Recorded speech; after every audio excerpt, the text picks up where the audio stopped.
안녕하십니까. 이번 설 명절은 좀 짧아가지고 시골에 좀 왔다 갔다 하신 분들은 좀 피곤하신 것 같습니다. 하나님께서 이 시간 예배를 통해서 큰 은혜 주시기를 기도합니다. 오늘 말씀은 어제까지 누가 목자님께서 메시지를 준비를 하셨었는데 잔기침이 좀 남아 있으셔서 제가 대동하게 되었습니다. 목자님의 은혜로운 메시지를 제가 전하게 돼서 무한한 영광인데 제가 영광을 가로채는 것 같아서 마음이 편치가 않은 것 같습니다. 우리 누가 목자님 건강을 위해서 기도해 주시면 좋겠습니다. 제가 잠깐 기도하고 말씀 시작하겠습니다. 시작. 기도하겠습니다.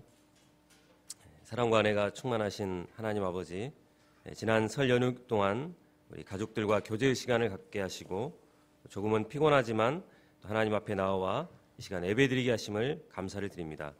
이 시간 특별히 성령님께서 저희 각자에게 강력하게 임하여 주시고 말씀으로 저에게 은혜 주시기를 기도합니다.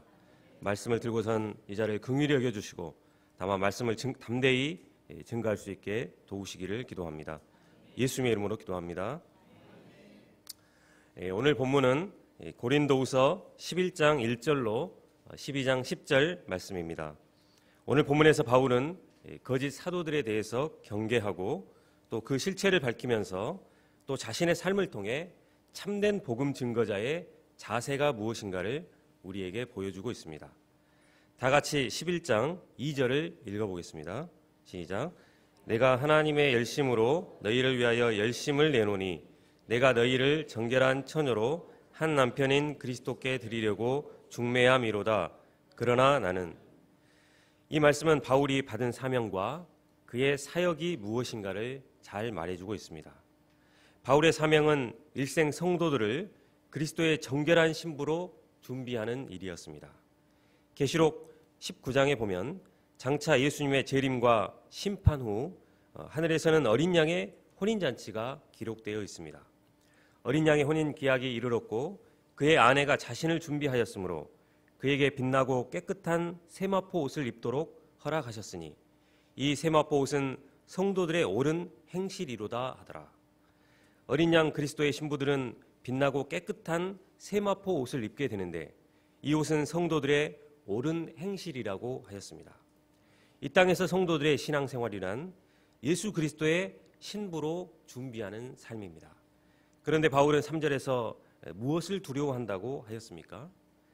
뱀이 그 간계로 하와를 미혹한 것 같이 너희 마음이 그리스도를 향하는 진실함과 깨끗함에서 떠나 부패할까 두려워하노라.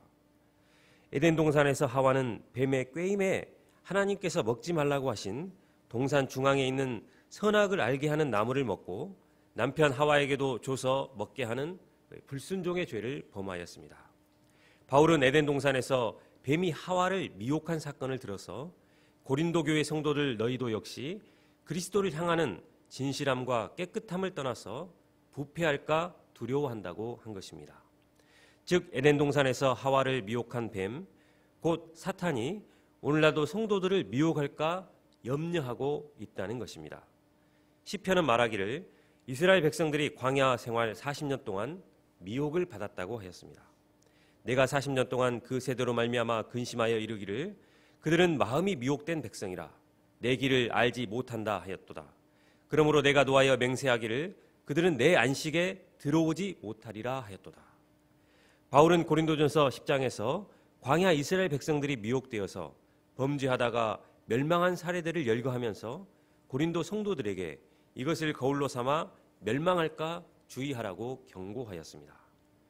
유다서에도 말하기를 사랑하는 자들아 우리가 일반으로 받은 구원에 관하여 내가 너희에게 편지하려는 생각이 간절하던 차에 성도에게 단번에 주신 믿음의 도를 위하여 힘써 싸우라는 편지로 너희를 구원하여야 할 필요를 느꼈노니 이는 가만히 들어온 사람 몇이 있음이라.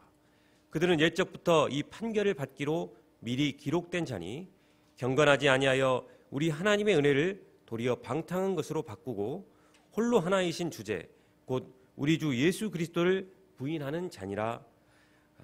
사단은 에덴 동산에서 아담과 하와를 미혹하여 하나님을 불순종하게 하였듯이 여전히 오늘날에도 성도들을 미혹하고 넘어뜨리는 원수입니다. 그런데 사탄이 우리를 어떻게 무엇으로 미혹합니까? 말씀을 미혹하는 것입니다.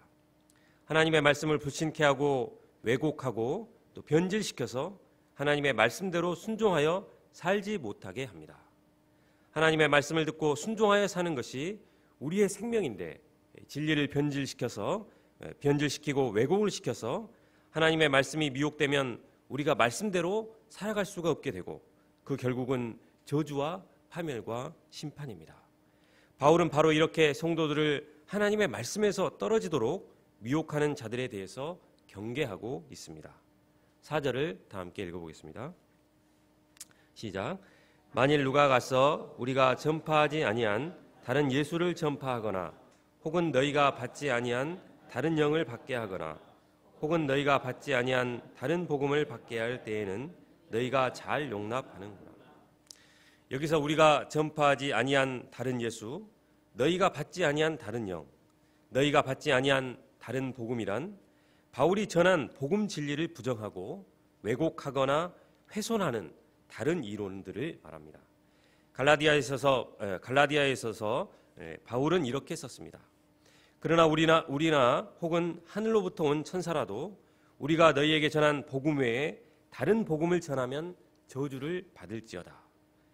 예수님은 공생의 사역 동안 12사도를 부르시고 그들과 3년 반 동안 함께 하시면서 하나님 나라의 복음을 가르치셨고 예수님이 하나님의 아들이심을 직접 보고 체험하며 믿도록 하셨으며 승천하시면서 사도들이 전하고 가르쳐야 할 복음의 내용과 사명을 분명히 말씀하셨습니다.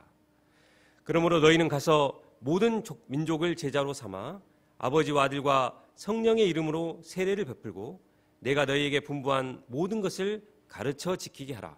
볼지어다 내가 세상 끝날까지 너희와 항상 함께 있으리라 하시니라.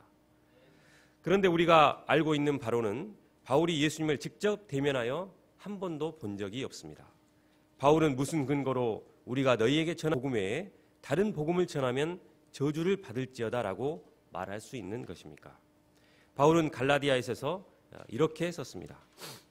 형제들아 내가 너희에게 알게 하노니 내가 전한 복음은 사람의 뜻을 따라 된 것이 아니니라. 이는 내가 사람에게서 받은 것도 아니요 배운 것도 아니요 오직 예수 그리스도의 계시로 말미암은 것이라. 그의 아들을 이방에 전하기 위하여 내가 내 속에 나타내시기를 기뻐하셨을 때에 내가 곧 혈육과 의논하지 아니하고 또 나보다 먼저 사도된 자들을 만나려고 예루살렘으로 가지 아니하고 아라비아로 갔다가 다시 다메섹으로 돌아갔노라. 바울이 증거한 복음 진리는 사람의 지혜나 이론이 아니었습니다. 또 베드로나 다른 사도들로부터 배운 것이 아니었습니다. 오직 예수 그리스도의 계시로 말미암은 것이었습니다. 우리는 바울이 예수 그리스도의 계시를 어떤 방식으로 받았는지 알 수 없습니다. 방금 읽었던 갈라디아서 16, 17절을 읽어보면 바울이 회심하고 이방인의 사도로 부르심을 입었을 때 예루살렘으로 가지 않고 아라비아로 갔다고 했습니다. 학자들은 바울이 모세가 율법을 받은 아라비아의 호렙산으로 가서 그곳에서 3년 동안 구약 성경을 연구한 것으로 추정하고 있습니다. 개혁주의의 3대 신학자의 한 사람인 헤르만 바빙크는 일반 계시든 특별 계시든 모든 계시의 내용은 성경 속에 내포되어 있다. 우리가 계시를 알게 되는 것은 성경으로 말미암아 알게 된다고 하였습니다. 바울이 말하는 예수 그리스도의 계시란 구약 성경을 통해 계시해 주신 복음 진리를 말하고 있습니다. 사도행전 28장을 보면 바울이 아침부터 저녁까지 강론하여 하나님의 나라를 증언하고 모세와 율법과 선지자의 말을 가지고 예수에 대하여 권하더라고 하였습니다. 우리는 계시라고 하면 개인적이고 또 초자연적인 체험을 통해서 주시는 신비한 무엇이라고 생각하기 쉬운데 계시란 하나님의 말씀, 곧 성경을 통해서 알 수 있습니다. 사도 베드로는 예수님의 수제자로서 변화산에 올라 변형되신 예수님께서 모세와 엘리와 함께 말씀을 나누시는 놀라운 광경을 직접 목격하였습니다. 그런데 베드로후서에서 이렇게 기록하고 있습니다. 지극히 큰 영광 중에서 이러한 소리가 그에게 나기를 이는 내 사랑하는 아들이요 내 기뻐하는 자라 하실 때에 그가 하나님 아버지께 존귀와 영광을 받으셨느니라. 이 소리는 우리가 그와 함께 거룩한 산에 있을 때에 하늘로부터 난 것을 들은 것이라. 또 우리에게는 더 확실한 예언이 있어 어두운 데를 비추는 등불과 같으니 날이 새어 샛별이 너희 마음에 떠오르기까지 너희가 이것을 주의하는 것이 옳으니라. 먼저 알 것은 성경의 모든 예언은 사사로이 풀 것이 아니니 예언은 언제든지 사람의 뜻으로 낸 것이 아니요 오직 성령의 감동하심을 받은 사람들이 하나님께 받아 말한 것임이라.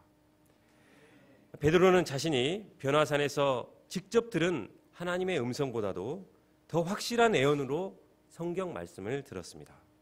즉 성경은 모든 계시의 완성이며 최종적인 권위를 가진 계시인 것입니다. 예수님은 안식일에 병자를 고치셨다는 이유로 예수님을 죽이려는 유대인들을 향해서 이렇게 말씀하셨습니다.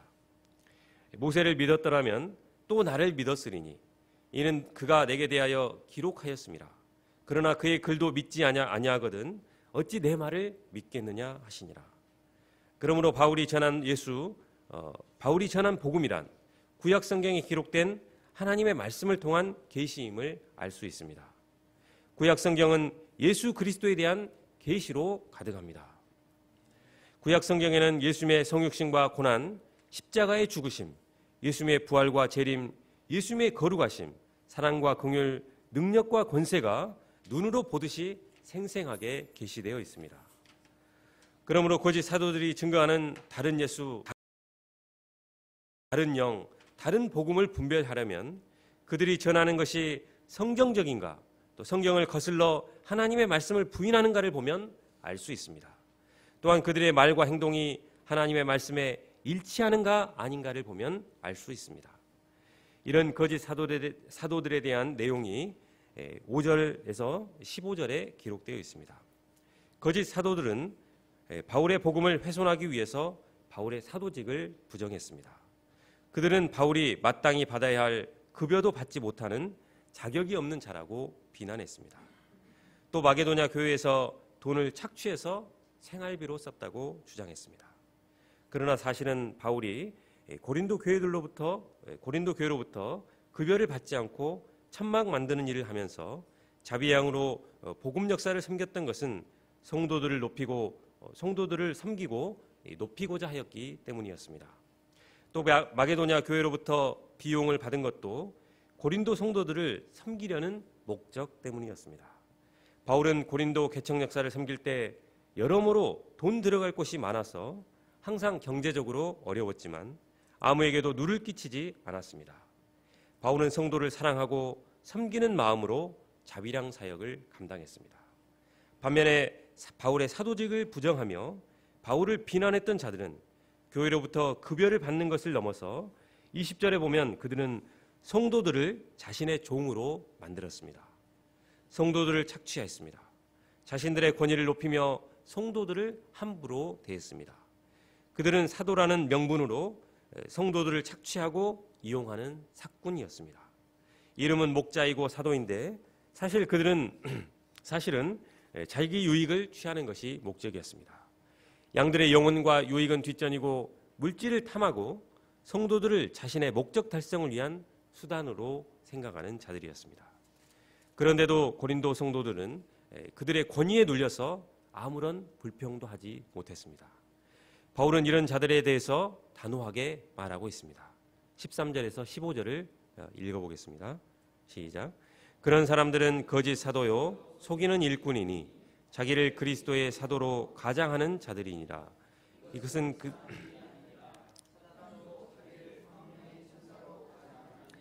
그러므로 사탄의 일꾼들도 자기를 의의 일꾼으로 가장하는 것이 또한 대단한 일이 아니니라. 그들의 마지막은 그 행위대로 되리라. 바울은 이들을 가리켜서 거짓 사도, 그리스도의 사도로 가장하는 자, 사탄의 일꾼들이라고 하였습니다. 겉으로는 교회에서 존경을 받는 사도요, 목자요, 지도자인데 겉으로는 사탄의 일꾼들인 거짓 사도들이 있다는 것입니다. 우리는 설마 저렇게 겸손하고 좋으신 분이 거짓 선지자일 리는 없어라고 생각하기 쉽습니다. 그러나 하나님의 말씀을 부인하고 미혹하는 자들은 거짓 선지자들입니다. 예수님은 산상수훈에서 이렇게 말씀하셨습니다. 거짓 선지자들을 삼가라. 양의 옷을 입고 너희에게 나아오나 속에는 노략질하는 일이라. 그들의 열매로 그들을 알지니 가시나무에서 포도를 또는 엉겅퀴에서 무화과를 따겠느냐. 우리가 겉으로는 거짓 선지자를 분별할 수 없습니다. 그러나 그 열매 곧 말과 행동, 삶을 보면 그가 하나님의 말씀 위에 서 있는 자인가 거짓 복음에 미혹된 자인가를 알 수 있습니다. 15절 하반절을 다시 한번 읽어보겠습니다. 그들의 마지막은입니다. 시작. 그들의 마지막은 그 행위대로 되리라. 즉 그들은 그 행위대로 심판을 받게 된다는 말씀입니다. 간혹 믿으면 되지 행위는 중요하지 않다고 생각하는 사람들이 있습니다. 그러나 예수 그리스도의 십자가와 구속의 은혜를 믿는 자들은 그 은혜에 합당한 행위가 동반되어야 마땅합니다. 그러므로 믿음과 행위는 분리할 수 없는 문제입니다. 만약 믿음이 있고 행위가 따르지 않는다면 그 믿음은 온전한 믿음이라고 할 수 없습니다. 우리는 다 각각 하나님의 심판대 앞에서 각 사람이 자기의 행위대로 심판을 받게 될 자들입니다. 6절에서 29절은 참된 목자 바울의 삶을 통해서 과연 예수님의 제자의 삶, 제자의 길이 무엇인가를 알 수 있는 귀한 말씀입니다. 다 같이 22절, 23절을 읽어보겠습니다. 22절, 23절입니다. 시작. 그들이 히브리인이냐 나도 그러하며 그들이 이스라엘이냐 나도 그러하며 그들이 아브라함의 후손이냐 나도 그러하며 그들이 그리스도의 일꾼이냐 정신없는 말을 하거니와 나는 더욱 그러하도다. 내가 수고를 넘치도록 하고 옥에 갇히기도 더 많이 하고 매도 수없이 맞고 여러 번 죽을 뻔하였으니. 여기서 히브리인이란 원래 히브리 곧 강을 건너온 사람들이란 뜻으로서 창세기 14장에 처음 등장하는데 히브리 사람 아브람이란 말씀이 나옵니다. 즉 가나안에 와서 살고 있는 아브람을 그곳 사람들이 히브리 사람이라고 하였습니다. 아브람은 갈대아 우르에서 살다가 가나안으로 이주해 왔습니다. 갈대아 우르는 수메르 문명이 발달한 메소포타미아 지역으로서 처음에 이곳은 함족이 살고 있었는데 셈족이 들어와 그들의 문명을 차지하게 되고 또 수메르 문자를 자신들의 문자로 받아들였습니다. 아브람은 메소포타미아에서 유프라테스 강을 건너 가나안으로 이주해 오면서 히브리 말을 사용하는 사람이라는 별명을 갖게 됩니다. 그러므로 히브리인이란 아브라함의 후손을 칭한다고 볼 수 있습니다. 이스라엘이란 야곱의 12아들로 말미암아 이룬 민족을 말하는데 야곱은 자기 권속 70명을 이끌고 애굽으로 들어갑니다. 애굽에서 그들은 야곱의 이름인 이스라엘 민족이라는 칭호를 사용했습니다.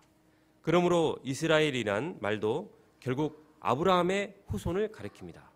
또 유대인이란 뜻은 통일 이스라엘이 분열 왕국이 되고 남유다와 북이스라엘로 분열이 되었을 때 남유다 사람들을 가리켜 유다인으로 칭하다가 바벨론 포로 생활을 기점으로 유대인으로 불리게 되었습니다. 이스라엘 민족을 흔히 유대인으로 부르는 이유는 북이스라엘의 열 지파를 BC 722년 아수르에 멸망하면서 잃어버린 지파들이 되었기 때문입니다. 그리스도인이란 사도행전에 보면 예루살렘 교회에 큰 핍박이 있어 성도들이 안디옥으로 모여들었고 안디옥에서 바나바와 바울이 큰 무리를 가르치자 제자들이 안디옥에서 비로소 그리스도인이라 일컬음을 받았다고 했습니다. 초대 그리스도인들은 예루살렘에 거주하던 유대인들과 흩어진 유대인들을 중심으로 하는 모임이었습니다. 즉 아브라함의 후손들인 유대인들 중심으로 그리스도 교회가 세워졌고 이들 가운데서 이방에 복음을 전하는 그리스도의 일꾼들이 세워졌습니다. 예수님의 12 사도들도 모두 유대인이었고 바울도 유대인이었으며 이방에 복음을 전한 이들이 모두 유대인들이었습니다. 그런데 왜 하필 바울은 이 시점에서 그리스도의 일꾼된 자들의 참된 제자도를 말하면서 족보를 들추며 조상 아브라함을 이야기하고 있는 것입니까? 유대인들은 전통적으로 아브라함의 후손이라는 긍지와 자부심이 대단한 민족들이었습니다. 그들은 언약 백성으로서 하나님의 택하신 백성으로 이방인들을 무시하고 우월감이 충만했습니다. 그래서 하나님께서 모세를 통해서 율법을 주셨지만 정작 하나님의 말씀을 순종하고 하나님을 경외하는 대신 아브라함의 후손으로서 자신들의 종교적 전통과 형식을 더 소중하게 여겼습니다. 하나님께서 원하시는 의와 믿음과 사랑은 버리고 그들의 전통과 종교적인 형식에 매달렸습니다. 그러면서도 그들은 자신들이 아브라함의 자손이며 하나님께로부터 택함 받은 자라는 거짓 구원의 확신 속에서 예수님도 배쳐가는 죄를 범했습니다. 세례 요한이 와서 회개의 세례를 베풀면서 전한 메시지가 무엇입니까? 요한이 많은 바리새인들과 사두개인들이 세례 베푸는 대로 오는 것을 보고 이르되 독사의 자식들아 누가 너희를 가르쳐 임박한 진노를 피하라 하더냐. 그러므로 회개에 합당한 열매를 맺고 속으로 아브라함이 우리 조상이라고 생각하지 말라. 내가 너희에게 이르노니 하나님이 능히 이 돌들로도 아브라함의 자손이 되게 하시리라. 이미 도끼가 나무 뿌리에 놓였으니 좋은 열매를 맺지 아니하는 나무마다 찍혀 불에 던지우리라. 아브라함의 자손이면 아브라함의 믿음의 행위를 본받아야 하는 것입니다. 하나님의 백성이면 하나님의 백성으로서 의의 열매를 맺어야 합니다. 그리스도의 일꾼이면 그리스도의 일꾼으로서 마땅한 십자가를 져야 하며 자기 부인이 있어야 합니다. 그런데 많은 그리스도인들이 무늬만 그리스도인이지 그리스도의 십자가 구속의 은혜에 합당한 삶을 살지 못합니다. 그리스도의 십자가의 구속의 은혜를 받았는데 소망이 변하지 않았고 삶의 목적이 변하지 않았다면 그것은 아직 진정한 그리스도인이 아닐 것입니다. 그리스도의 제자로 부르심을 받았는데 여전히 내 가족, 내 성공, 내 자랑, 이 땅의 영광에 매여 살아간다면 그리스도의 제자라고 할 수 없습니다. 무늬만 그리스도의 일꾼이지 일꾼이며 제자로서 마땅히 가야 할 길을 가지 못하는 것입니다. 목자의 타이틀과 모양은 있는데 실제 삶에서 믿음에서 목자로 감당해야 할 십자가와 희생과 순종이 보이지 않습니다. 그러면 그리스도 일꾼으로서 바울은 어떻게 주를 섬겼습니까? 4절에서 29절을 읽겠습니다. 14절에서 29절을 읽어보겠습니다. 24절입니다. 죄송합니다. 24절에서 29절을 읽어보겠습니다. 시작. 유대인들에게 40에서 하나 감암매를 5번 맞았으며 3번 태장으로 맞고 1번 돌로 맞고 3번 파선하고 1주야를 깊은 바다에서 지냈으며 여러 번 여행하면서 강의 위험과 강도의 위험과 동족의 위험과 이방인의 위험과 시내의 위험과 광야의 위험과 바다의 위험과 거짓 형제 중에 위험을 당하고 또 수고하며 애쓰고 여러 번 자지 못하고 줄이며 목마르고 여러 번 굶고 춥고 헐벗었노라. 이외의 일은 고사하고 아직도 날마다 내 속에 눌리는 일이 있으니 곧 모든 교회를 위하여 염려하는 것이라. 누가 약하면 내가 약하지 아니하며 누가 실족하게 되면 내가 옛하지. 바울은 복음을 인해서 핍박과 고난을 받았습니다. 주님이 부르신 사명의 길을 가면서 수많은 위험과 환난과 고통을 겪었습니다. 전심을 다해 교회와 약물의 유익을 구했습니다. 고린도전서에서 바울은 이렇게 고백했습니다. 만일 그리스도 안에서 우리가 바라는 것이 다만 이 세상의 삶뿐이면 모든 사람 가운데 우리가 더욱 불쌍한 자니라. 바울은 로마서에서도 생각하건대 현재의 고난은 장차 우리에게 나타날 영광과 비교할 수 없도다 라고 하였으며 또 우리가 소망으로 구원을 얻었음에 보이는 소망이 소망이 아니니 보는 것을 누가 바라리요. 만일 우리가 보지 못하는 것을 바라면 참음으로 기다릴지니라 라고 하였습니다. 바울은 온전히 장차올 하나님 나라의 소망 가운데 예수 그리스도를 섬긴 참된 그리스도의 일꾼이었습니다. 2장 1절로 6절에서 바울은 자신이 개인적으로 체험한 환상과 계시를 말하고 있습니다. 12장 2절과 4절을 함께 읽어보겠습니다. 시작. 내가 그리스도 안에 있는 한 사람을 아노니 그는 14년 전에 셋째 하늘에 이끌려 간 자라. 그가 몸 안에 있었는지 몸 밖에 있었는지 나는 모르거니와 하나님은 아시느니라. 12장 4절 읽어보겠습니다. 시작. 그가 낙원으로 이끌려가서 말로 표현할 수 없는 말을 들었으니 사람이 가히 이르지 못할 말이로다. 성경에는 하늘로 이끌려 올라가 하나님을 배웁고 하나님의 음성을 들은 이들이 있는가 하면 이 땅에서 살아계신 하나님을 만난 이들과 또 환상 가운데 하나님의 계시와 애언을 들었던 이들이 있습니다. 이사야 선지자는 성전에서 기도하던 중 보좌에 앉으신 만군의 여호와를 뵙게 되었습니다. 또 에스겔 선지자는 권능으로 임재하신 여호와의 영에 이끌려 환상 중에 놀라운 계시와 애언들을 보고 들었습니다. 다니엘은 바벨론 포로 생활 중에 수많은 환상들을 보았고 또 천사 가브리엘을 통해서 장차 이스라엘의 회복에 대한 예언을 들었습니다. 하나님은 천사를 그종 요한에게 보내어 장차 일어날 일들에 대한 예언과 계시를 환상으로 보여주셨고 사도 요한은 그가 본 대로 요한계시록을 기록하였습니다. 바울은 셋째 하늘 곧 낙원으로 이끌려가서 말로 표현할 수 없는 말을 들었습니다. 하나님은 바울에게 사람이 가히 이르지 못할 말을 듣게 하시고 낙원의 비밀과 하나님의 계시들을 보여주셨습니다. 이때 본 환상과 계시로 말미암아 바울은 로마서와 고린도 전후서, 갈라디아서, 에베소서, 빌립보서, 골로새서, 데살로니가 전후서, 디모데 전후서, 디도서, 빌레몬서를 기록하였습니다. 그런데 여기에는 그만한 십자가가 따르고 있음을 알 수 있습니다. 7절을 다 함께 읽어보겠습니다. 7절입니다. 시작. 여러 계시를 받은 것이 지극히 크므로 너무 자만하지 않게 하시려고 내 육체의 가시 곧 사탄의 사자를 주셨으니 이는 나를 쳐서 너무 자만하지 않게 하려 하심이라. 하나님은 바울에게 육체를 괴롭히는 사탄의 사자를 주셨습니다. 그를 찌르는 육체의 가시 곧 육체의 질병을 주신 것입니다. 바울의 육체에 있는 질병의 가시는 늘 바울을 괴롭혔습니다. 질병의 가시가 찌르면 사람이 자만할 수 없습니다. 하나님 앞에 겸손하게 긍휼과 자비를 구하게 됩니다. 낮아지게 됩니다. 바울은 자신이 받은 환상과 계시로 인해서 자만하려고 하면 육체의 가시가 찌르는 고통으로 다시 하나님 앞에 무릎을 꿇어야 했습니다. 바울은 이 가시를 좀 제하여 달라고 하나님께 기도했습니다. 다 같이 8, 9절을 읽어보겠습니다. 시작. 이것이 내게서 떠나가게 하기 위하여 내가 3번 주께 간구하였더니 나에게 이르시기를 내 은혜가 내게 족하도다. 이는 내 능력이 약한 데서 온전하여 짐이라 하신지라.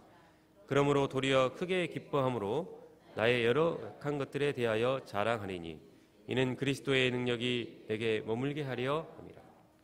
주님은 바울의 가시를 제하여 주시는 대신에 내 은혜가 내게 족하도다고 하셨습니다. 내 은혜가 내게 족하도다. 현재 바울은 육체의 가시로 인하여 고통하고 있지만 주님의 은혜는 이런 육체의 가시를 이기고도 남을 만큼 충분하다는 것입니다. 항해를 하다가 배가 암초에 걸렸습니다. 앞으로도 갈 수 없고 또 뒤로도 갈 수 없는 절체절명의 순간에 선장은 하나님께 기도했습니다. 주님, 우리를 구해주세요. 이때 주님의 음성이 들려왔습니다. 내가 암초를 뽑아서 없애주랴. 바닷물을 불려서 배가 지나가도록 하랴. 하나님의 은혜는 어떤 역경과 고난도 이기고 극복할 수 있는 힘을 줍니다. 바울이 받은 은혜는 그의 육체의 가시를 능히 이길 수 있는 능력이 있었습니다. 그러므로 우리 역시 하나님의 은혜를 구해야 합니다. 문제 자체에 매달려 문제만 바라보고 있으면 하나님이 보이지 않습니다. 그러나 하나님의 은혜의 강물 속에서 문제를 바라보면 승리하지 못할 문제가 없습니다. 주님은 바울에게 이는 내 능력이 약한 데서 온전하여 짐이라고 하셨습니다. 즉 바울이 약할 때 주님의 능력은 온전하여 지는 것입니다. 강할 때는 주님을 의지하지 않습니다. 내가 잘 나가고 승리하고 아쉬울 것이 없으면 주님을 간절히 의지하지 않습니다. 그러므로 우리에게는 약함이 능력입니다. 바울이 이 사실을 깨닫게 되자 그의 심령에는 기쁨이 충만해졌습니다. 결론적으로 우리는 이상에서 바울의 참된 목자 생활과 거짓 사도들에 대해서 살펴보았습니다. 우리가 이 시대에 하나님의 말씀 진리 위에 바로 서서 참된 목자의 삶을 살아갈 수 있기를 기도합니다. 또한 약한 것을 자랑하는 구속의 은혜가 충만한 자들이 되기를 기도합니다. 그래서 날마다 우리 몸 가운데 그리스도의 능력과 은혜가 충만한 자들이 되기를 기도합니다. 요절 말씀 12장 9절 말씀을 읽고 기도하고 마치겠습니다. 시작. 나에게 이르시기를 내 은혜가 내게 족하도다. 이는 내 능력이 약한 데서 온전하여 짐이라 하신지라. 그러므로 도리어 크게 기뻐함으로 나의 여러 약한 것들에 대하여 자랑하리니 이는 그리스도의 능력이 내게 머물게 하려 함이라. 사랑과 은혜가 충만하신 하나님 아버지, 이 시간 말씀을 통해 말씀 진리에 바로 서야 함을 말씀해 주셔서 감사를 드립니다. 우리가 하나님의 진리의 말씀 위에 굳게 선 참된 목자들이 되기를 기도합니다. 그리고 우리 각자에게 주신 가시와 같은 요소들로 인해 낭망하지 않고 우리에게 주신 하나님의 은혜가 족한 줄 알고 더욱 겸손히 하나님께 은혜를 구하는 자들이 되기를 기도합니다. 예수님의 이름으로 기도합니다.